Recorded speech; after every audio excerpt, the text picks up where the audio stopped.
இன்றைக்கி நம்ம சிக்கன் குழம்பு குக்கரில் வைக்கிறது எப்படின்னு பார்க்க போகிறோம்.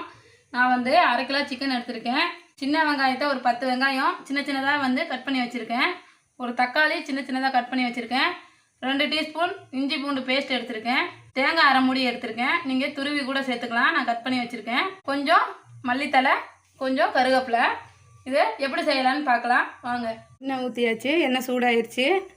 இப்போது 2 ஏலக்காய், 3 கிராம்பு, ஒரு பட்டை, இது 3ஐயும் சேர்த்துக்கலாம். 1 டீஸ்பூன் கடுகு போட்டுக்கோங்க. கடுகு வெடிச்சிருச்சு, கருவேப்பிலை போட்டுக்கலாம்.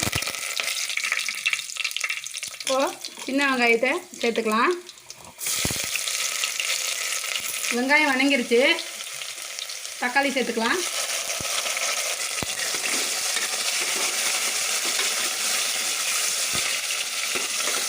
தக்காளி வணங்கிருச்சு. இப்போ இஞ்சி பூண்டு பேஸ்ட்டு 2 டீஸ்பூன் சேர்த்துக்கலாம்.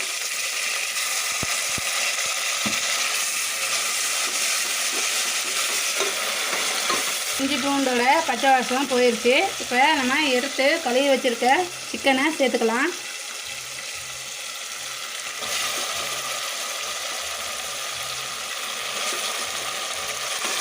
இதை நம்ம கிளறிக்கலாம்.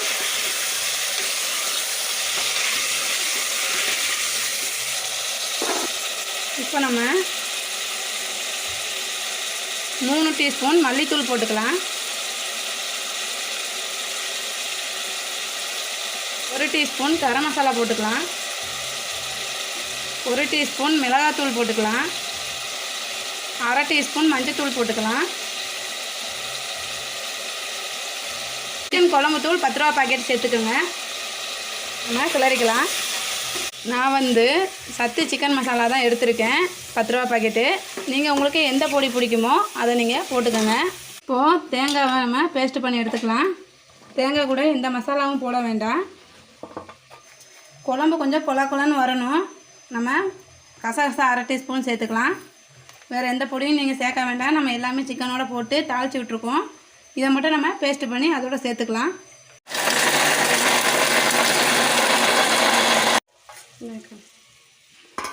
இங்கே பாருங்கள், தேங்காவையும் கசகசாவையும் நல்லா பேஸ்ட் பண்ணி எடுத்துட்டேன். இப்போ இதை சிக்கனோட சேர்த்துடலாம். குழம்புக்கு தேவையான உப்பு நான் போட்டுடுறேன். கிளறிக்கலாம்.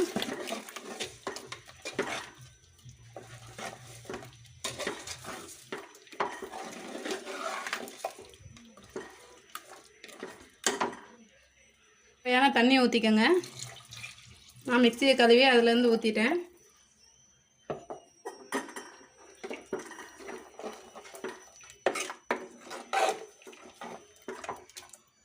குழம்புக்கு தேவையான எல்லாமே சேர்த்தாச்சு.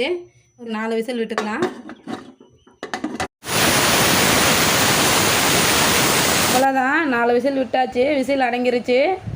ஓப்பன் பண்ணி பார்க்கலாம். இங்கே பாருங்கள் எப்படி கொதிக்குதுன்னு.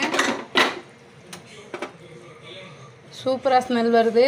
கண்டிப்பாக ட்ரை பண்ணி பாருங்கள். எங்கள் சேனல் பிடிச்சிருந்தா சப்ஸ்கிரைப் பண்ணிக்கோங்க. அவ்வளோதான், குழம்பு ரெடி ஆயிடுச்சு. ஒரு பவுலுக்கு மாற்றிக்கலாம். கண்டிப்பாக ட்ரை பண்ணி பாருங்கள். ரொம்ப சிம்பிளாக சீக்கிரமாக செஞ்சிட்டோம்.